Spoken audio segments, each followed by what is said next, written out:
EVM-നെ കുറിച്ചുള്ള ഇപ്പൊ ഈ സംശയങ്ങൾ വരുന്നതിന് രണ്ട് കാരണങ്ങളുണ്ട് എൻ്റെ അഭിപ്രായത്തിൽ. ഒന്ന്, EVM ഒരു മെഷീനാണ്, അപ്പോൾ അത് മാനിപ്പുലേറ്റ് ചെയ്യപ്പെടാം, അതിനുള്ള സാധ്യതയുണ്ട് എന്നുള്ള ഒരു പ്രിസംഷൻ. അത് തെളിയിക്കാൻ കഴിഞ്ഞിട്ടില്ല എന്നുള്ളത് വേറൊരു കാര്യം. പക്ഷേ പല റിപ്പോർട്ടുകളും വെളിയിൽ നിന്നൊക്കെ വരുന്നതൊക്കെ ആ സംശയം കുറെ കൂടെ സ്ട്രെങ്തൻ ചെയ്യുന്ന ഒരു കാര്യങ്ങളാണ്. അപ്പോൾ EVM മെഷീനാണ്, ആ മെഷീൻ മാനിപ്പുലേറ്റ് ചെയ്യാൻ പറ്റുന്നതാണ് എന്നുള്ള ആ ഒരു പ്രിസംഷന് ഈ സംശയത്തിന്റെ ഒരു അടിസ്ഥാന ഘടകമാണത്. മറ്റൊരു പ്രധാന ഘടകം എന്ന് പറയുന്നത് അത് നിലവിലുള്ള ഗവൺമെന്റുകളിൽ വിശ്വാസമില്ലാഴിക. അത് ഇതിന്റെ ഒരു പ്രധാന ഫാക്ടറാണ്. കാരണം ഈ മാതിരി ഇപ്പം EVM മെഷീൻ മാനിപ്പുലേറ്റ് ചെയ്യാൻ ഒരു ഗവൺമെന്റ് തയ്യാറാകും എന്നൊരു വിശ്വാസം, അല്ലെങ്കിൽ അങ്ങനെ ഒരു അപ്രിഹെൻഷൻ പ്രതിപക്ഷങ്ങളുടെ മനസ്സിൽ വരിക. ഈ രണ്ട് സാഹചര്യങ്ങളാണ് ഈ EVM-നെ കുറിച്ചുള്ള ഈ സംശയം ബലപ്പെടാൻ കാരണം എന്നാണ് എനിക്ക് തോന്നിയിട്ടുള്ളത്.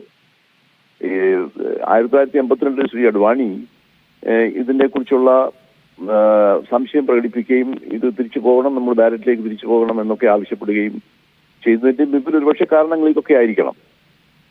ആ കാരണങ്ങൾ അത് ഇത് നിലവിലുണ്ട്. ഇപ്പോൾ ഒരു മെഷീൻ മാനിപ്പുലേറ്റ് ചെയ്യാം, EVM പോലൊരു മെഷീൻ മാനിപ്പുലേറ്റ് ചെയ്യപ്പെടാം എന്നുള്ളതിനെ കുറിച്ച് വളരെ സയന്റിഫിക് ആയിട്ട് ഇലക്ഷൻ കമ്മീഷൻ സുതാര്യമായി ഈ ആളുകളെ പറഞ്ഞ് മനസ്സിലാക്കാൻ, ഇത് പ്രൂവ് ചെയ്യിക്കാൻ അതിന് കഴിഞ്ഞാൽ പിന്നെ ആ സംശയത്തിന് അടിസ്ഥാനമില്ല. അതങ്ങനെ ആ ഒരു പ്രോസസ്സ് ആ രീതിയിൽ നടക്കുന്നുമില്ല. ഇതെല്ലാം കൂടാണ് ഈ EVM മെഷീന്റെ വിശ്വാസ്യതയെക്കുറിച്ചുള്ള സംശയം ഉണ്ടാകാൻ, അത് ആ സംശയം നിലനിൽക്കാനും കാരണം എന്നാണ് എനിക്ക് തോന്നിയിട്ടുള്ളത്. ശരി, പിടിയ ഞാൻ അങ്ങനെയൊക്കെ മടങ്ങി വരാം. നിജേഷ് അരവിന്ദ്, EVM ഒരു ഫുൾ പ്രൂഫ് സംവിധാനമാണോ അല്ലയോ, അല്ലെങ്കിൽ അതുവഴി തട്ടിപ്പ് നടക്കുന്നുണ്ടോ അല്ലയോ എന്നുള്ള സംശയങ്ങൾ നിലനിൽക്കെ തന്നെ നിങ്ങൾക്ക് അതേക്കുറിച്ചുള്ള തെളിവില്ലാതെ നിങ്ങൾ ആരോപണം ഉന്നയിക്കില്ല എന്ന് പറഞ്ഞു. കഴിഞ്ഞ അസം തെരഞ്ഞെടുപ്പിൽ അന്നാണ് AICC ജനറൽ സെക്രട്ടറി ആയിരുന്ന പ്രിയങ്ക ഗാന്ധി നിരന്തരമായി ഇതേക്കുറിച്ച് പരാതി ഉന്നയിച്ചത്. അസം തെരഞ്ഞെടുപ്പിൽ സംഭവിച്ചത് എന്താണ്? ഒരു സിറ്റിംഗ് BJP MLA വാഹനത്തിൽ നിന്ന് EVM-കൾ കണ്ടെടുത്തു. ജനക്കൂട്ടം വണ്ടി തടഞ്ഞു നോക്കുമ്പോൾ സിറ്റിംഗ് BJP MLA വാഹനത്തിൽ EVM ഇരിക്കുന്നു. അതേക്കുറിച്ച് തെരഞ്ഞെടുപ്പ് കമ്മീഷൻ വിശദീകരണം നൽകണമെന്ന് ആവശ്യപ്പെട്ടു.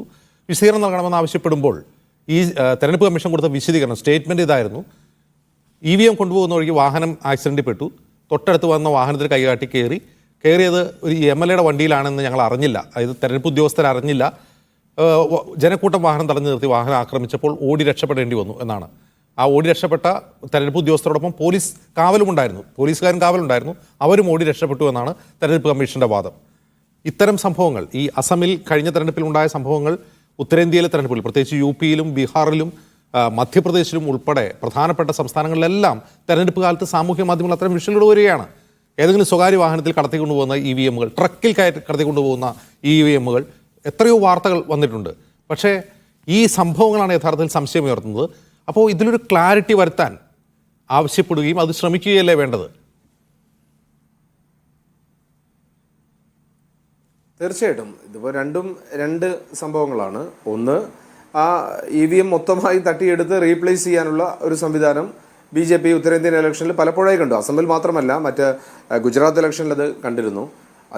അതുകൊണ്ടാണ് നമ്മൾക്ക് BJP-യോട് ഈ വിഷയത്തിലൊക്കെ സംശയം തോന്നുന്നത്. നേരത്തെ ബൂത്ത് പിടിച്ചെടുക്കുകയാണെങ്കിൽ അതിന് പകരമായി EVM തന്നെ പിടിച്ചെടുക്കുക എന്നൊരവസ്ഥയിലേക്ക് വന്ന സമയത്തുണ്ടായ സംശയങ്ങൾ. രണ്ടാമത്തെ വിഷയമാണ് നമ്മൾ കൂടുതൽ ഗൗരവത്തോടുകൂടി പറയുന്ന കാര്യം, EVM-നകത്ത് ഏതെങ്കിലും രീതിയിലുള്ള മാനിപ്പുലേഷൻസ് വരുത്താനോ ചെയ്യാനോ ഉള്ള സാധ്യതയുണ്ടോ എന്നതാണ്. അങ്ങനെ എന്തെങ്കിലും ഒരു സാധ്യത ഉണ്ട് എങ്കിൽ അതിന് ക്ലാരിറ്റി വരുത്തേണ്ട ഉത്തരവാദിത്വം തെരഞ്ഞെടുപ്പ് കമ്മീഷനാണ്. ഉത്തരവാദിത്തപ്പെട്ട ആളുകൾ എന്ന നിലയ്ക്ക് ജയറാം രമേശ് കൊടുത്തിട്ടുള്ള പരാതിക്ക് തെരഞ്ഞെടുപ്പ് കമ്മീഷൻ കൊടുത്ത ഒരു മറുപടി, നിങ്ങൾക്ക് സംശയമുണ്ടെങ്കിൽ തെരഞ്ഞെടുപ്പ് കമ്മീഷന്റെ വെബ്സൈറ്റിൽ പോയി അവിടെ ഫ്രീക്വന്റ് ആസ്ക്ഡ് ക്വസ്റ്റ്യൻസ് നോക്കൂ എന്നാണ് പറയുന്നത്. അതായത് ഉന്നയിക്കുന്ന പ്രശ്നം എന്താണ്? ഇതിലെ സോഴ്സ് കോഡ്, ഇതിലെന്ത് സോഫ്റ്റ്വെയർ ആണ്, ഈ സോഫ്റ്റ്വെയർ എങ്ങനെയാണ് പ്രവർത്തിക്കുന്നത്, നമ്മൾ വോട്ട് ചെയ്യുന്ന ആൾക്ക് തന്നെയാണ് വോട്ട് വീഴുന്നതെന്ന് ഈ സോഴ്സ് കോഡ് വെച്ച് നമുക്ക് ഉറപ്പാക്കാൻ കഴിയുമോ? ഈ ചോദ്യത്തിന് ഈ മറുപടി ലഭിക്കുന്നില്ല.